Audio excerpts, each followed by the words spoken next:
کہ نماز میں دل لگا ہوا ہو۔ کیا فرمائیں گے اس پر؟ دیکھیں قرآن کا حکم ہے قد افلح المؤمنون الذین هم فی صلاتهم خاشعون۔ بے شک کامیاب ایمان والے وہ ہیں،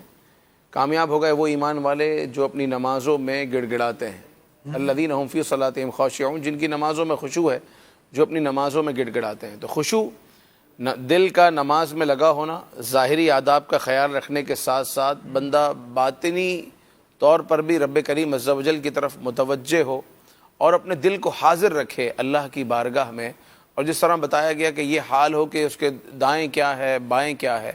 اس کا بھی بندے کو علم نہ ہو، یہ خشوع ہے اور یہ نصیب والوں کا مقدر والوں کا حصہ ہے۔ اور جب بندہ اس انداز میں نماز پڑھتا ہے،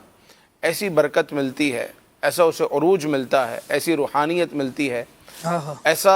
اللہ تبارک و تعالیٰ کی طرف سے ایک ایسا نور ملتا ہے کہ اس کا دل روشن ہو جاتا ہے، کہ جب وہ نماز میں اپنے رب کریم عز و جل سے جب ہم کلام ہوتا ہے۔ ایک شخص وہ ہے کہ جو دوران نماز اپنے داڑھی سے، اپنے بالوں سے، اپنے لباس سے کھیلتا ہوا نماز پڑھتا ہے، جس کو یہی نہیں پتہ چلتا کہ نماز شروع کب ہوئی اور ختم کب ہوئی، وہ اپنی رکعتیں ہی اس کو یاد نہیں رہتی۔ ایک اس کی نماز ہے، اور ایک اس کے مقابلے میں اس شخص کی نماز ہے کہ جس نے نماز کے لیے اپنے لباس کا اہتمام کیا، اچھا وضو کیا، نماز سے پہلے خوشبو لگائی۔ لوگ آج خوشبو لگاتے ہیں، پرفیوم لگاتے ہیں لوگوں کے لیے،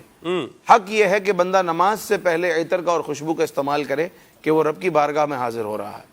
تو خوشبو لگا اور اس کے بعد نماز کے لیے حاضر ہو، اور پھر اس خشوع والی، اس دل کی حاضری والی نماز، دل کے حضور والی نماز جب پڑھے